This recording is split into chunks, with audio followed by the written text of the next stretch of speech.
Halo, selamat malam. Saya Dea Elisa Mira dari Politeknik Akbara Surakarta. Di sini saya bersama rekan dari BPBD Ponorogo.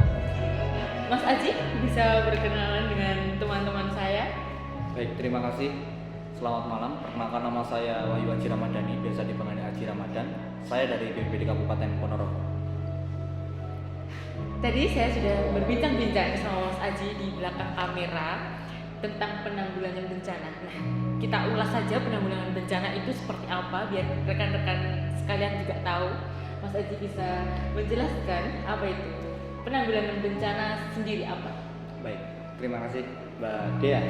Terkait penanggulangan bencana, penanggulangan bencana itu adalah bagaimana sikap kita, artinya kesiapan kita dalam menghadapi bencana.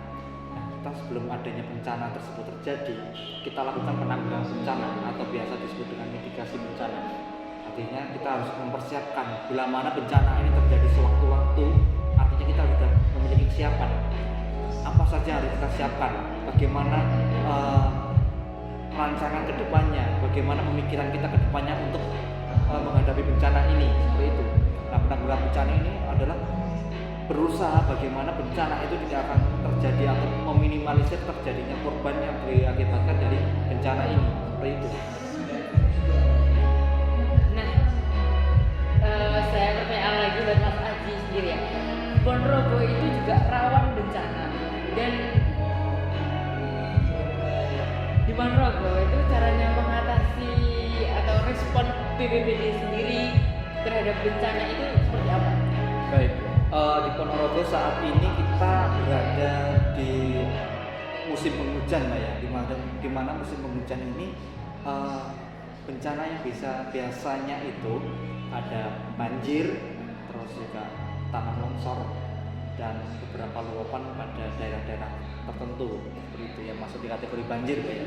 Nah, respon dari tim atau respon dari BPBD Kabupaten Ponorogo itu apa? Nah, responnya kita adalah bila mana terjadinya banjir, kita lakukan pemantauan. Kita lakukan pemantauan terkait dengan kenaikan debit air. Bagaimana kenaikan tersebut dan bagaimana respon kita terhadap masyarakat nantinya. Itu sebagai acuan hal yang utama. Di dalam lapangan kita juga dibantu dari relawan, dan di mana relawan ini sudah memiliki potensi. Potensi ini adalah suatu hal yang sangat penting atau bisa diberikan komponen utama juga dalam penanggulangan bencana. Artinya kita dibantu dengan relawan tersebut, dan bila mana terjadi bencana kita bagi tugas. Di potensi relawan ini tugasnya di sini, potensi di sini. Itu sebuah cara respon kita terhadap bencana. Itu contoh itu ada sedikit contoh pada bencana banjir. Nah, kalau terkait dengan tanah longsor, respon kita adalah pertama dari kita datang melakukan kajian ulang terlebih dahulu. Kajian cepat ini kita gunakan sebagai bahan acuan utama kita mendapatkan informasi dan apa yang kita butuhkan dalam melakukan hal ini. Nah, kita mendapatkan informasi bahwasanya ini longsornya sekian luasnya, terus ketinggian dari longsor sekian berapa, itu menjadikan informasi tambahan kita nantinya untuk tim yang lapangan merespon. Nah, kita lihat juga dari informasi itu kita mendapatkan informasi adakah korban di sana, adakah potensi longsor susulan, adakah potensi longsor ini mengarah ke pemukiman atau mengarah ke tempat yang sekiranya timbul sebuah korban nantinya, seperti itu. Respon kita adalah panjang, artinya dari pertama kita mendapatkan informasi atau kita mencari informasi terlebih dahulu, setelah itu kita melakukan evakuasi atau kita melakukan respon terhadap bencana tersebut. Nah, seperti contohnya tadi yang Mas Aji katakan itu banjir. Nah, yang di Ponorogo itu sendiri itu kan banjir. Nah, untuk responnya masyarakat terhadap banjir kan kadang kan susah diajak evakuasi kayak gitu. Gimana dari edukasinya relawan-relawan di BPBD sendiri seperti apa? Baik, untuk bagaimana kita merespon atau penanganan terhadap bencana banjir. Bencana banjir ini adalah bencana yang bisa disebabkan oleh manusia, atau bisa juga bencana yang disebabkan oleh faktor alam, atau bisa juga sama-sama ini faktor dari manusia dan faktor alam ini kolaborasi. Artinya hujan lebat dan manusia ini melakukan beberapa kesalahan. Contoh kecilnya ada membuang sampah di sungai, terus tidak memberikan kesalahan pada daerahnya masing-masing, kayak gitu juga menjadi potensi terjadinya banjir kayak gitu. Nah, bencana ini bagaimana terhadap respon kita? Respon kita terhadap banjir ini adalah yang pertama adalah yaitu kita melakukan kajian terlebih dahulu terkait bencana ini. Nah, setelah itu kalau memang harus dilakukan evakuasi, kalau memang perlu dibutuhkan respon memindahkan penyintas atau orang yang terdampak bencana ini, ya kita lakukan. Tapi masyarakat itu biasanya lebih paham terkait dengan keadaannya masing-masing.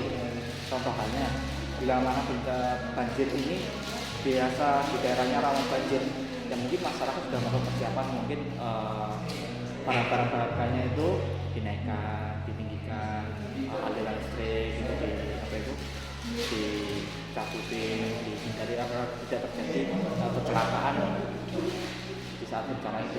Nah, bagaimana cara edukasi kita terhadap masyarakat? Nah, edukasi kita terhadap masyarakat yaitu kita juga harus memikirkan, perlukah ini dievakuasi, perlukah penyintas pada bencana ini kita pindahkan, nah, kayak gitu. Artinya kita nggak bisa langsung sudah terjadi banjir, luapan, kita lakukan evakuasi. Nah, takutnya apa? Masyarakat yang dipaham kita nanti adanya miskomunikasi dengan masyarakat, ya kan? Korban sudah dipindahkan, penyintas sudah dipindahkan, masyarakat sudah dipindahkan, 2-3 jam kemudian turun. Akhirnya kita kan bekerja 2 kali, maksudnya bekerja 2 kali itu tidak efisien. Artinya kita kalau selama bisa memberikan edukasi kepada masyarakat di tempat, mungkin kita tanyakan, adakah di lingkungan sini ibu hamil, anak-anak atau orang yang rentan usianya seperti itu. Nah, kalau memang hal itu dibutuhkan untuk pemindahan, kita lakukan pemindahan. Karena kenapa? Hal itu adalah prioritas kita. Karena kita juga memprioritaskan masyarakat yang seperti itu. Katanya orang yang usianya rentan itu kalau kena, maaf ya Mbak ya, kalau kena penyakit itu susah dalam kendalian penyakit tersebut. Terus ibu hamil, kalau memang hamilnya sudah usia akan melahirkan, itu juga harus kita bantu. Kalau memang ini hujannya kok lebat ini, sepertinya kita harus lakukan pemindahan, kita berikan ke fasilitas kesehatan bila mana nanti dibutuhkan sewaktu-waktu ibu ini sudah siap gitu. Terus kayak orang-orang yang tadi rentan usianya itu juga bisa kita pindah, tapi itu tetap kembali lagi dengan situasi terlebih dahulu. Kita kan memiliki jaringan komunikasi juga dengan beberapa wilayah daerah, itu kita minta informasi bagaimana hujan di sana, intensitasnya berapa, apakah di sana akan timbul potensi mungkin hujan tambah terus lagi seperti itu. Artinya kita harus punya kesiapan, artinya kita harus merancangkan apa yang harus kita lakukan. Jadi kita nggak gegabah asal melakukan. Nah, itu kan masalah masyarakatnya. Nah, ini kalau ada hewan peliharaan, nah itu kan biasanya kan masyarakat nggak mau kalau ya yang di eman-eman ya, kata lainnya itu di eman-eman itu hewannya itu di eman-eman gitu. Itu gimana? Baik, masyarakat memang ada yang seperti itu. Artinya kita sudah siap untuk evakuasi. Kalau ini kita kan pernah kejadian seperti itu, banjir beberapa tahun silam. Banjir ini hujan lebat, beberapa wilayah sekitar juga menginformasikan kalau hujan juga. Artinya ini timbul potensi banjir. Kita sudah menyiapkan pada masyarakat, Pak, Bu, ini nanti air kemungkinan akan peningkatan.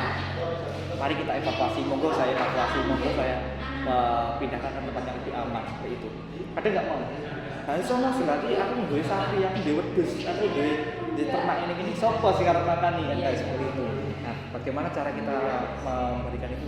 Mungkin kita membantunya itu nggak bisa kita juga evakuasi, kita naikkan pada perahu juga nggak bisa. Memang itu kan PR kita sebenarnya. Karena masyarakat itu lebih mementingkan pada ternaknya daripada dirinya sendiri. Kadang seperti itu juga. Padahal itu hal yang membahayakan dirinya sendiri juga. Tapi karena kita tadi adanya relawan, artinya kita bisa bagi tugas. Relawan itu nanti bisa membantu untuk bagaimana cara biar kita sama-sama bekerja semuanya. Artinya masyarakat juga tertolong, terus hewan ternak juga tertolong. Tapi daerah-daerah yang sering rawan banjir, yang memiliki ternak itu biasanya ternaknya seperti sapi, kambing, itu dia punya cara dengan tidak diikat lehernya, artinya dibiarkan bebas lepas di kandang. Jadi bila mana nanti airnya naik, nah ini talinya ini enggak kan nanti hewan itu punya insting juga, dia akan berenang. Nah dia akan mengambang, artinya tali ikatan ini enggak akan nyangkut pada leher pada hewan ini, artinya yang masuk kandang ini nanti sudah disiapkan seperti itu. Itu adalah contoh kesiapan dari masyarakat terkait penyelamatan hewan yang ternak itu tadi terkait bencana. Nah, selanjutnya ada sedikit lagi pertanyaan. Jadi suka duka Mas Aji sendiri bersama tim dari BPBD suka duka bencana, penanggulangan bencana. Baik, suka duka itu kita banyak Mbak ya. Dari kita turun atau belum turun aja persiapan, suka dukanya itu ada persiapan itu namanya bencana itu kan sewaktu-waktu Mbak ya, artinya 24 jam itu bisa saja kapan itu terjadi bencana, dan itu kapanpun kita harus siap. Artinya bencana itu antara kita harus ada kesiapan. Nah, sukanya kita itu teman-teman itu suka dengan tantangan, Kospior itu lebih dengan tantangan, artinya sewaktu-waktu dia siap. Itu sukanya. Kalau dukanya itu mungkin karena kita mengikuti pola ritme kehidupan, artinya kita tidak terlalu memikirkan bila mana dukanya apa, itu tidak terlalu memikirkan, tapi banyak sukanya Mbak ya. Itu saat persiapan. Nah, di mana saat bencana terjadi kita turun di bencanaan, nah sukanya itu kita juga bisa membantu masyarakat. Poin penting dalam kehidupan, poin penting dari finish dari kehidupan teman-teman itu kadang dia punya puncak, di mana kalau sudah membantu orang lain itu akan menjadi sebuah sinar emas dalam hidupnya. Artinya dia memiliki kebanggaan. Itu adalah sebuah acuan menjadi rescuer adalah memiliki kebanggaan pada dirinya, dan tentunya harus ikhlas. Nah itu menjadi sebuah kebanggaan pada dirinya juga. Selain itu juga suka duka, beberapa teman yang diberangkatkan pada bencana di beberapa tempat itu adalah menjadi reward dari masyarakat. Diberangkatkan ke Palu, pulang dia sudah mendapatkan jodoh. Artinya diberikan reward oleh masyarakat dan dijodohkan mungkin juga di sana, karena saya kurang tahu bagaimana kehidupan masyarakat sana, tapi saya mendapatkan informasi itu karena diberikan sama Pak Kadres, putrinya itu dijodohkan. Artinya itu kan reward dari kebanggaan kita menjadi sebuah pelaku utama dalam penanggulangan bencana seperti ini. Banyak sekali suka dukanya. Mungkin Mbak Dia kalau ada waktu bisa main ke kantor, bisa bila mana ingin tergabung dalam pelaku bencana ini, Mbak Dia itu saja waktu hujan lebat ini ya, kira-kira Mbak Dia pasti punya pemikiran, oh hujan sudah 30 menit hujan lebat, apa ya sekiranya saya siapkan. Mbak Dia datang ke kantor, ya kan? Nanti di kantor mungkin sudah ada relawan yang sudah siapkan, dan di situ Mbak Dia juga akan mengasah sebuah kompetensi Mbak Dia, mengasah sebuah keahlian Mbak Dia, juga mengetes berapa kuatkah saya, seberapa mampukah saya nanti turun di keadaan bencana seperti itu, akan menjadi sebuah suka duka dan sebuah cerita nantinya. Gitu. Nah, kendalanya sendiri, kita ngomongin kendala proses penanggulangan bencana itu. Kendalanya kita itu bicara saat evakuasi Mbak ya. Kendala itu saat kita mengevakuasi, kita berhidup di negara Indonesia yang dimana masyarakatnya itu memiliki jiwa sosial, ya, sosial dan instagramable. Artinya masyarakat itu datang itu belum tentu semuanya itu orang menolong. Masyarakat itu yang pertama adalah datang untuk menonton, yang kedua mendokumentasikan, yang ketiga itu baru nanti menolong. Bahkan opsi yang ketiga ini timbul bila mana diminta. Yang opsi yang pertama dan kedua ini adalah timbul yang spontan dari masyarakatnya sendiri. Ini kita nggak bisa menyalahkan, namanya juga orang banyak. Masyarakat Indonesia juga rasa ingin tahunya itu besar. Artinya kita nggak bisa menutupi, bahkan kita tutupi, kita beri zona area pun itu berusaha untuk menerobos, cuma ingin tahu. Meskipun dia nggak melakukan evakuasi atau menolong, cuma ingin tahu. Contoh halnya terjadi bencana tanah longsor, masyarakat itu pasti ingin tahu bagaimana sih tanah longsor itu terjadi, bagaimana sih tim melakukan evakuasinya bagaimana, pasti cuma ingin tahu saja. Dan akhirnya opsi yang pertama dan kedua ini akan timbul menjadi sebuah patokan, menjadi sebuah wisata bencana. Nah, untuk wisata bencana ini masyarakat datang dengan melihat, mendokumentasikan, setelah itu sudah terulang. Nah, dalam kita kalau melakukan evakuasi mungkin hanya segitu saja, tapi kalau kemungkinan tim terkait kompetensi rescuer di BPBD Kabupaten Ponorogo itu sudah terlatih. Artinya mereka tuh siap kapan nanti ditugaskan dan di mana ditugaskan, di mana siap. Rescuer kita terlatih dan didukung dengan alat-alat yang mendukung. Bagaimana ada alat untuk di water, ada alat untuk di vertikal, ada juga alat untuk di urban. Ada bila mana urban ini ada pohon tumbang, terus ada juga di beberapa runtuhan gedung itu juga disiapkan. Dan di vertikal pertolongan pada ruang terbatas atau korban, ada orang yang terjatuh di sumur gitu, kita sudah ada alat yang kita siapkan. Dan juga di alat di water rescue kita juga ada di perahu karet dan juga perlengkapan lainnya. Mungkin Mbak Dea nanti bisa main ke kantor juga. Jadi pengenalan alatnya itu nanti kalau kita bicara tentang hal ini cuma membicarakan alatnya seperti ini saja, tapi kita nggak tahu alatnya, itu akan menjadi sebuah pikiran kayak gini. Gambarannya kayak gini. Saya tanya Mbak Dea tahu dengan SCBA? Apa itu? Nah, seperti itu tadi itu berarti kan kita menjelaskan SCBA itu seperti ini, digunakan seperti ini. Pikir, SCBA itu bosnya tabung oksigen kayak di rumah sakit di puskesmas, bosnya tabung oksigen begitu, kayak gitu. Nah, Mbak Dea datang ke kantor, ya kan, pas alat yang kayak digunakan untuk SCBA pertolongan saya gini itu apa sih namanya? Nah, kayak gitu nanti akan dijelaskan sama teman-temannya di sana atau rekan yang weekend. Untuk kita kan di kantor kan stay 24 jam. Kembali lagi dengan ulasan yang pertama tadi bahwasanya bencana itu sewaktu-waktu. Seakan dengan kedipan mata itu bencana itu bisa terjadi lagi. Dan kenapa kok kita stay dengan 24 jam? Karena kita itu bencana itu sebuah hal yang harus disiapkan. Kita lakukan mitigasi bencana itu. Di pertanyaan yang pertama terkait dengan penanggulangan bencana, nah, itu sudah termasuk mitigasi. Ini kita siapkan. Nah, di dalam hal itu kita kan Mbak Dea mungkin bisa datang ke kantor atau sedikit saya ulas di sini terkait dengan siklus. Nah, siklus itu saya ulas lagi. Tadi kan sudah saya jelaskan juga terkait dengan siapa atau mitigasi ini. Dan di mana nanti terjadi bencana, apa yang harus kita lakukan? Kita lakukan evakuasi, kita lakukan penilaian, kita lakukan pendataan itu. Terus kita lakukan evakuasi. Kita bisa evakuasi itu mungkin kita lakukan masa tanggap darurat.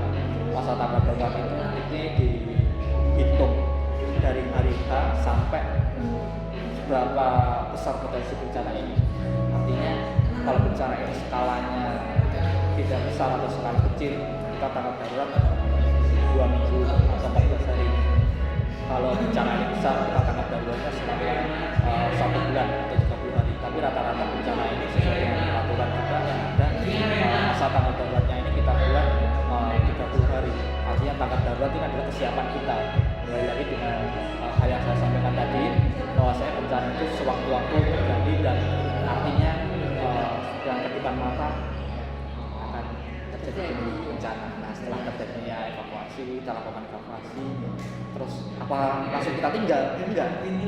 Setelah lakukan kita evakuasi, kita lakukan pasca bencana.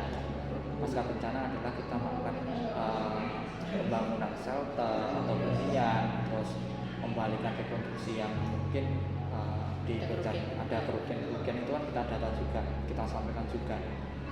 Dan itu nanti kita bantu dengan tupoksi kita bila mana itu terkait dengan tanah longsor. Artinya kita melakukan sebuah pasca bencananya ini adalah memperbaiki agar tidak terjadi adanya tanah longsor kembali.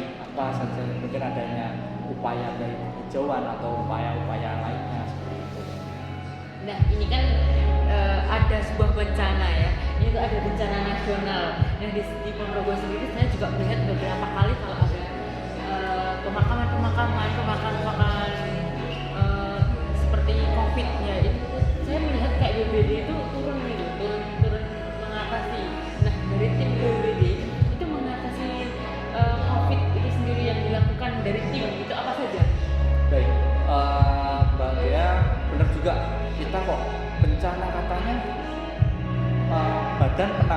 bencana daerah, Iya. tapi kok ngurusi penyakit COVID ini. Nah, banyak masyarakat yang bertanya terkait hal itu. Baik, karena di Indonesia ini, bukan di Indonesia saja, satu dunia ini mengalami hal yang sama, Mengalami kerugian COVID. kerugian yang sama juga, artinya ini sudah menjadi bencana karena ini kerugian dengan skala besar bencana ini, dan nasional BNPB itu menjadi satuan gugus tugas atau yang penanggulangan bencana di COVID ini, artinya dia respon terhadap bencana seperti ini. COVID ini kan sudah dimasukkan sebagai kategori bencana, dan ini bukan Indonesia saja, tapi ada satu dunia. Hanya saja kenapa kok kita ikut penanganan itu, ya itu kita punya sebuah kayak hal, sebuah slogan, bisa dikatakan slogan atau sebuah hal motivasi kita. Artinya kita harus punya semangat, bencana itu adalah urusan bersama. Artinya kita nggak bisa memihakkan satu pihak saja, bencana itu harus dibebankan pada si A, si B, si C, karena kita harus profesional sebagai pelaku pertolongan terhadap masyarakat. Pelaku bencana ini harus profesional, kita nggak bisa membebankan satu pihak saja untuk bencana ini, seperti itu. Nah, pemakaman ini kita kan juga ada, kita juga terkait dengan pemakaman COVID ini karena banyaknya lonjakan korban atau kasus kematian karena COVID ini. Jadi kewalahan dari puskesmas, dari Dinkes itu kewalahan penanganan sendiri, akhirnya yaitu ini kan sudah termasuk bencana, artinya kita harus urusi bersama, kita nggak bisa hanya itu kan tugasnya saja, itu kan ini kan kita kembali gitu kan, namanya bencana, artinya kita siapkan, artinya kita bagi tim lagi untuk di bencana ini, dan ini sampai detik ini pun masih kita bergerak lanjut. Jadi buat motivasi teman-teman, Mas Aji bisa sampaikan agar jadi semangat untuk mengatasi bencana-bencana yang ada di Indonesia. Baik, motivasi atau sedikit hal yang membuat energi positif untuk teman-teman yang sekarang sedang menjadi sebuah pionir atau orang yang garda terdepan pada bencana, atau orang yang ingin mencoba. Semua orang tuh bisa, artinya pelaku bencana ini everyone, siapapun bisa melakukannya. Nah, artinya siapapun bisa melakukannya. Teman-teman yang ini harus memiliki sebuah kesiapan. Teman-teman harus bisa menginvestasikan dirinya sendiri itu dengan memiliki kompetensi. Sedikitnya teman-teman nanti bila adanya terjadi bencana, teman-teman bisa membantu dari tim kita atau menjadi bagian dari relawan. Artinya teman-teman punya kesiapan. Kesiapan ini sudah termasuk dengan penanggulangan bencana. Hanya bukan kita saja, artinya kembali lagi arti bencana itu adalah urusan bersama, dan bencana pelaku bencana itu artinya siapa saja bisa melakukan. Nah, juga teman-teman yang ingin tergabung bisa kita duduk bareng, kita sharing, dan nanti bila mana terjadi bencana teman-teman ikut itu gak masalah.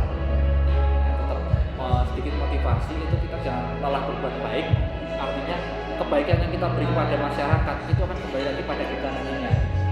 Bukan masyarakat itu yang kembalikan, tapi mungkin orang lain yang akan mengembalikan orang lain, atau situasi, kondisi, atau jalan dari Yang Maha Kuasa memberikan jalan yang lebih baiknya itu sebuah energi positif yang kita berikan kepada masyarakat, itu akan kembali kapan itu kita nggak tahu.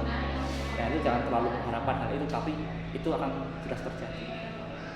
Nah, itu bincang-bincang sedikit bersama rekan dari BPBD, dan ya kita sudah cukup, mungkin sudah ya begitulah kesimpulannya. Jadi kita harus mengatasinya dengan bersama-sama gitu. Intinya. Bencana urusan bersama. Terima kasih Mas Aji ya waktunya. Kawan-kawan kita bincang-bincang lagi. Baik, silakan datang ke kantor. Mungkin teman-teman juga yang mau ingin menambah pengalaman atau ingin belajar terkait bencana ini, silakan datang ke kantor BPBD Kabupaten Ponorogo. Kita stay 24 jam. Artinya itu nanti teman-teman juga akan mendapatkan banyak cerita, menambahkan cerita suka duka yang saya sampaikan di sini. Mungkin teman-teman juga akan mendapatkan pengalaman yang berharga, dan pengalaman ini tidak bisa didapatkan dari sebuah hal jual beli. Artinya pengalaman ini pure yang diberikan dari masyarakat, atau pure yang kita berikan pada masyarakat. Nah, bukan dari belajar di BPD sendiri aja ya.